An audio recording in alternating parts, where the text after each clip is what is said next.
rooftop. Everyone is watchful, on edge, and angry.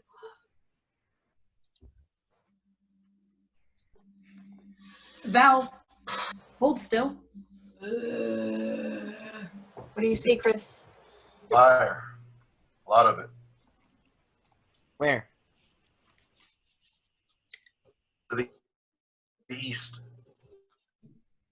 There's wind. I need you It to won't hold carry still. over. I can't sketch if you aren't still. You don't know that. This Val, is a stupid shut idea. up. Well, it is. It's not going to work. Well, if you have a better idea, then let's hear it. I am all ears. It's not like we can actually put the picture up anywhere. That's what a missing poster is for. The picture's not for putting up. If someone comes here, we can show them the drawing of Eric. Ask if they've seen him. And when was the last time we actually let someone in here? Mm-hmm. Actually, when was the last time someone came here? Never.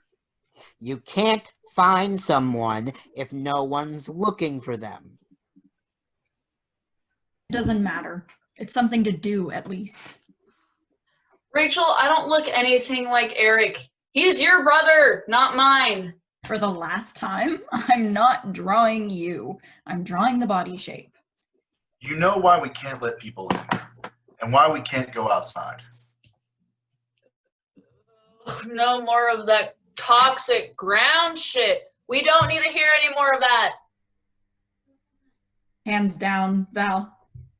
Toxic ground, toxic weather, toxic people, and don't you forget it. It's the only way we'll be able to To survive. stay safe. We know. You tell us every single day. It's what's keeping us surviving. Survival is the most important thing. Our main goal shouldn't just be survival. What if we could start something new? Eric tried that. And now look where that got him. You know what?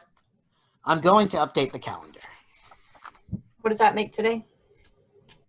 A A 761. long time to be without rain. You know what? I'm going to go check the water levels. I checked them this morning. They were fine. Something to do. April, don't go. Come take a look at this. Fire spreading. It still doesn't look like it can reach us. I wonder sometimes if it's worse that up here is our place. I mean, we can see everything, but we can't get to it. Do you think it'd be better not to know what's out there? There's nothing out there. Just fire and dust and toxicity. We're lucky to be here. These survival houses have it all. These survival houses are government funded. God, Valentine, don't be political.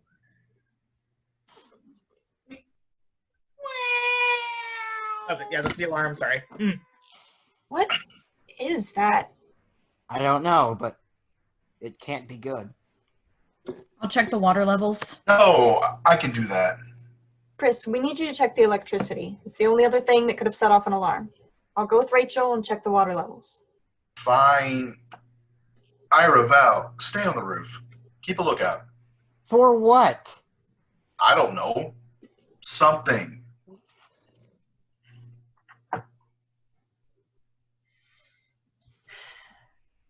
If I hear the words water levels one more time, I'm going to punch someone. When we're in a drought like this, water is the most important thing. Eric kept reminding us of that. I miss Eric. Wish he would have said goodbye. What were you and Eric? Eric was my best friend. But nothing more? No, I'm not Eric's type for one very specific gender-related reason. I suspected as much. You know, I wish I could tell what you were thinking. I wish I could read you like you can read me. You can't read me? The others can. I think Chris sees the minds of men. Rachel sees the souls of men. April sees the hearts of men. What do you see? I see people. What do you see? I see you, even when I don't want to. I think this apocalypse is confusing, and surviving the apocalypse is confusing, but I just can't figure you out. And funnily enough, I've only really noticed that now. I'm confusing. You're confusing. How can someone be as funny and frustrating and, well, pretty as you? That's confusing.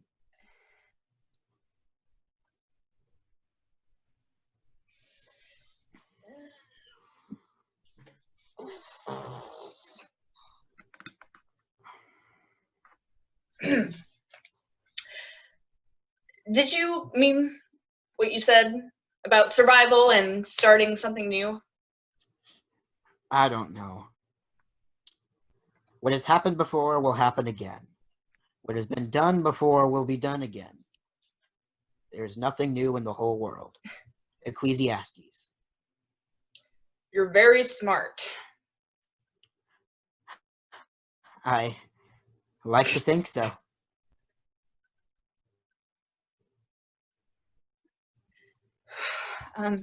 So tell me, is water still the most important thing? They kiss again, break apart. What are you thinking? That was my first kiss. Me too. Oh, hey guys, What was the what's up? alarm? Water levels, they're almost empty. What? But that's impossible. They can't be empty. They need to be adjusted every day. And you know who the last person was to adjust the water levels? Eric. Not you, Chris. They've been draining since he left. Eric caused them to drain, not me. I couldn't fix them. But you could have told us. And maybe we could have found a solution. We found Eric's notes. Before he left, Eric's note said that he didn't think the ground was toxic. Another lie that you told us. We let you lead because you're the oldest. And you seemed the most capable, but this doesn't make any sense. You've been lying to us about the water levels. You've been lying to us about Eric. Why? I had to. This settles it. We have to leave. We can't. Don't you get it? We're all going to die. We need that water. We have to leave. I won't. I knew all along. You were a coward. If we go out there, we will die. What is out there that you're so afraid of? You were in love with Eric, weren't you, Chris?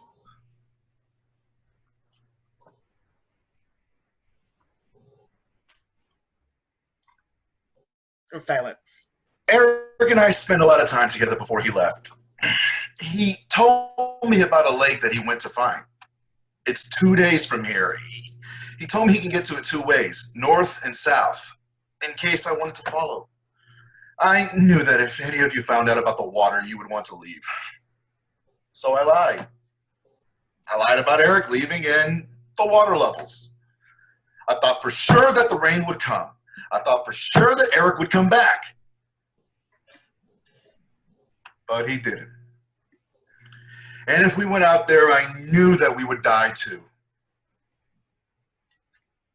I had to be a leader.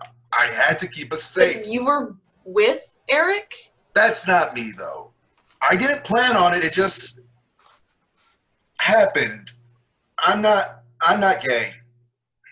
Silence. I don't know if anyone's told you this, but it's not a bad thing if you are gay. I don't know. I just wanted to keep him safe. Then he went out there. I never thought I would live to see this. I mean, I know the world was going to shit, to climate change, the wars, the politicians, but I never thought it would have come to this. Wildfires and toxic ground and no rain. What kind of world have we been left? What kind of world are we leaving?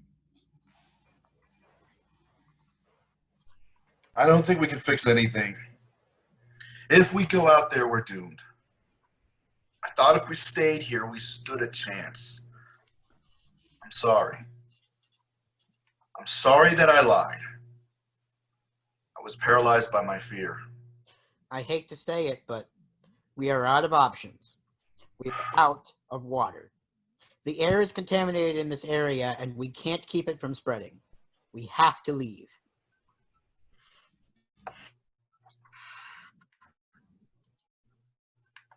Eric didn't think the chemicals had seeped into the ground here, but we don't know for sure that the ground's not toxic. And if we get caught in the path of a firestorm, we die. The fire is to the east, so we can't go there. So that means we have two teams. A team that takes the northern route and a team that takes the southern route. Two teams can cover twice as much ground, and we'll have a better chance of finding Eric. And we really do have to get out of here. That's all there is to it. How are we going to divide the group? An uncomfortable pause. We've been here for over 2 years together. I don't want to split up. Splitting up gives us the best chance. We'll draw for it. Ira holds up a can, and after a pause, April reaches in and takes out a token. One by one, each person draws. South. South. North. South. And that leaves north for me. Let's go downstairs. Chris, I wanted to show you this. Projected on the back wall is a mural of Eric. I had to paint it. I was the one who set off the alarm. I used up the last of the water to mix the paints. I just couldn't. It's like we're leaving him here. What if he comes back? And he'll know how important he was to both of us. And that we went to find him. I know I have a lot of stuff to figure out, but I'm hoping that when we find him, he can help. Val, Ira, and April enter. Val is immensely excited. It's time. It's time to go outside. I can do this. We'll do Val it. grabs Ira's hand. We'll do it together. On 3. 1. 2. 3. 3. All 5 take a step forward. They wait. All of them, to some degree, suspect that they're going to die. Nothing happens. They wait another minute. Nothing happens. And then they realize that they are still alive. They feel an insane rush of joy and disbelief. I knew it. I knew it. It's okay. It's safe. I knew it. I knew it. I knew it. Toxic ground my ass. I can't believe it. I honestly can't believe it. Now I think we can survive. I really think we can make it. I don't think we have to be afraid and trapped anymore. We'll see. And we'll see you soon. Rachel and April hug Val. Val gives Rachel a bag. I put your paints in there so that when you do find water, you can paint again. Thank you, Val. Look, I didn't want to say this, but what if we don't find water? I fully believe that there is life out there. There's water, there's animals, and there might even be other people. We don't know, but I think that we can start to heal the earth. And if we can't find water, well, at least we tried. We tried to make a future for ourselves. Chris pulls Ira aside. Are you sure it's not too late to go back inside? You can do this. You have been preparing for this moment your entire life. I have. You have. It's time to leave. It's time for you to lead. April and Rachel will need you. Take care of Val. And take care of yourself. I will. And I understand about why you were so afraid. I get it now. I didn't before, but I do now. What changed? Val helped me understand. Do you still hate me? Well, I don't like you much, that's for sure. They laugh and then grow serious. Good luck. You too. Chris, Rachel, and April exit. Ira watches them go. Silence. Do you really think we can do this? I know we can, Val. It's you and me. Don't cry. Don't let this be the thing that makes you cry. I'm not crying. I can see your face. You're crying. I'm not crying. Then what's that? He touches her face with a drop of water. They stare at his finger and at the same time look up at the sky. The lights change, showing over their silhouettes. Thunder is heard. Ira and Val look at each other and smile. Day 1. Blackout. End of play.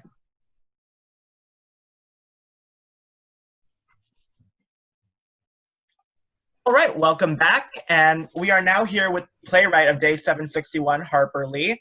Really quick intro. Harper is gonna be a second year student at TAM-UCC, which is my alma mater. She was an actress and also a writer over there at the department, and she was able to create this world in 48 hours. Harper, go ahead and say hi.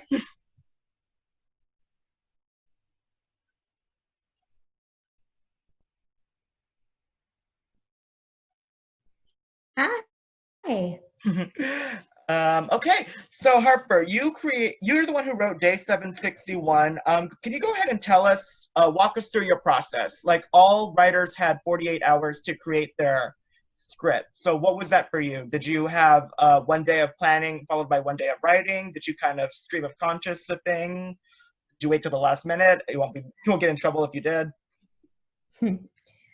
My process was I wrote the outline of what I thought could happen. I had about 3 different outlines that all had different endings, different middles, different beginnings, but they all kind of had the same elements to them. And then I wrote a lot of the dialogue that I wanted to happen. And then I formatted everything I had. And then I went back and reworked it a couple of times. And then I tried to fix anything that was inconsistent or stuck out to me, or like I put in things that I missed and wanted in there. Cool. Were there any characters, plot points, anything that didn't survive the initial draft? Or is what we see pretty much what you wrote?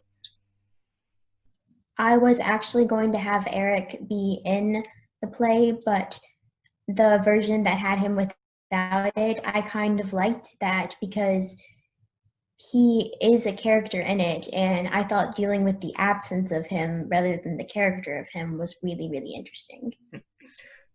Something I already liked about the script was you chose to pick 5 young people, relatively young people, ages 19 to 20, to follow in this post-apocalyptic world. What was your influence to really focus on that age group as opposed to someone younger or older?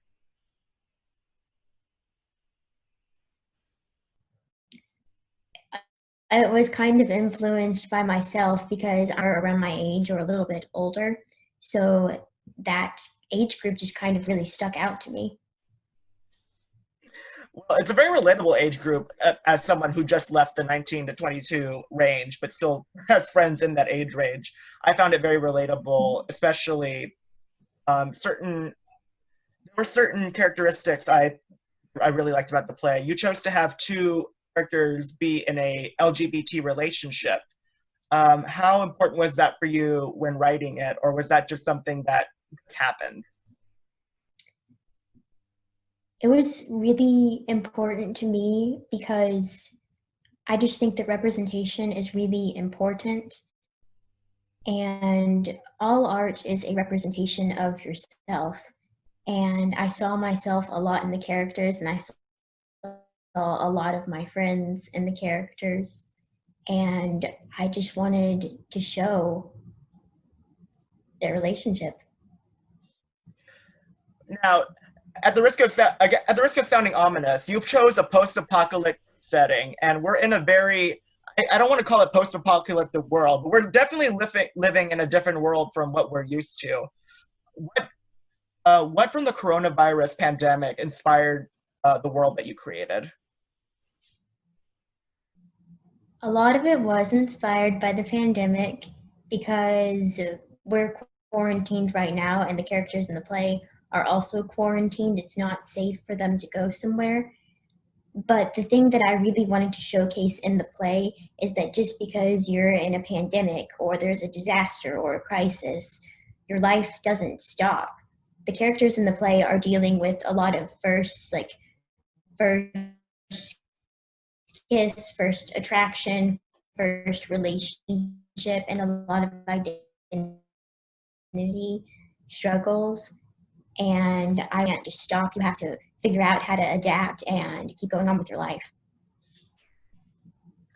There's something true to be said about finding ways to adapt to this new normal.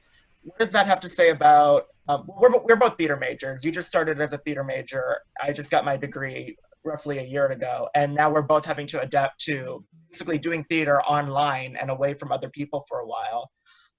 What do you think the future of theater is right now, based on projects like what we're doing right now on Zoom and what other theater companies are doing?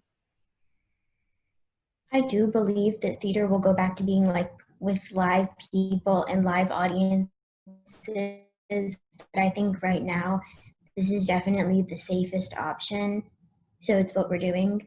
But I also think that we shouldn't lose what we've created, because some of the Zoom performances that I've seen and been in have had so many cool things. Like we can do fun backgrounds, just so much fun things with technology. So I don't want to lose what we've created, but I do miss having live theater.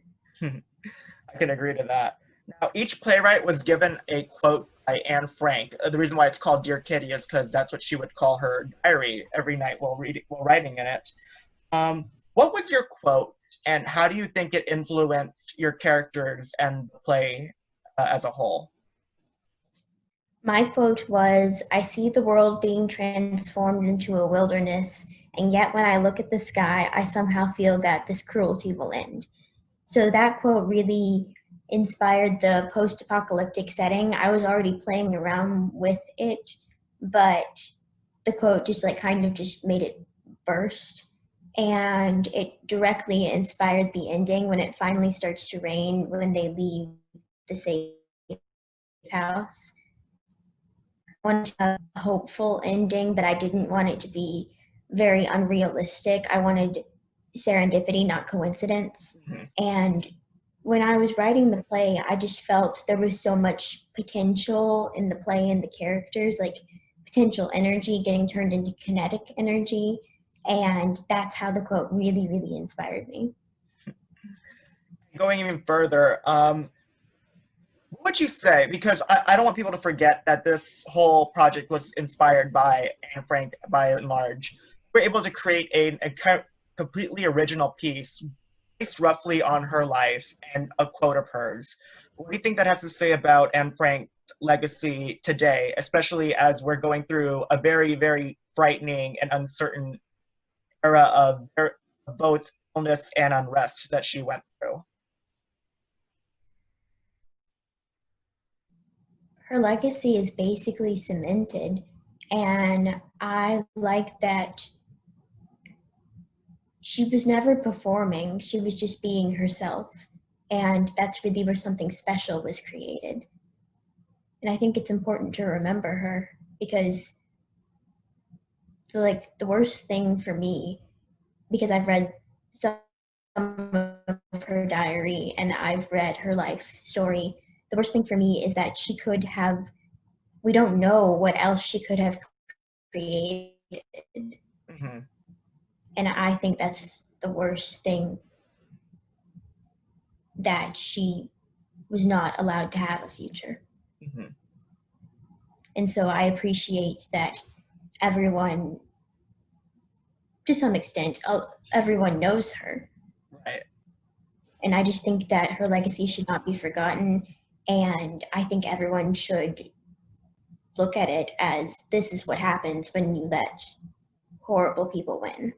Mm-hmm. I think that's what I liked about your play, is that it ended on such a hopeful note. Diary, even while knowing Anne's tragic end, still ends on that hopeful note. There's that beautiful quote, despite everything, I still believe people are good at heart.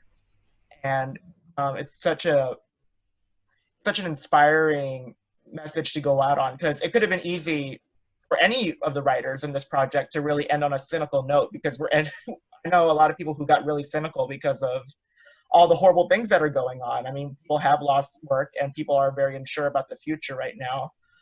How important is keeping hope to you, and how important do you think it is to the characters in your play? I think it's really, really important. I think it would have been really, really easy for any of them to just fall into despair or even like suicide, because there's just so much uncertainty and they're seeing so many awful things. But I didn't want to focus on the awful things. I didn't want that to be the focal point. I wanted the hope to be the focal point. So the hope was really, really important for me. Just one last question, sort of to brighten up the mood a bit. Where do you see, what are some fun things you have been doing during quarantine, besides this playwriting exercise? What are some fun things you've been doing just to keep your artistic creativity alive and to just maintain that sanity while living through such a very weird time in our country's history? I finished up the rest of my freshman year online. We had improv shows online for our improv class, and that was a really fun and interesting experience. Our acting 2 class shifted into learning how to record yourself, so I've been working on that. I've been trying to write more. I've been trying to learn how to play the ukulele. I've just been trying to, it's not like a constant process because that leads to burnout, but it's like just do a little bit every day process. I guess that's all you can do, is really just take it one day at a time.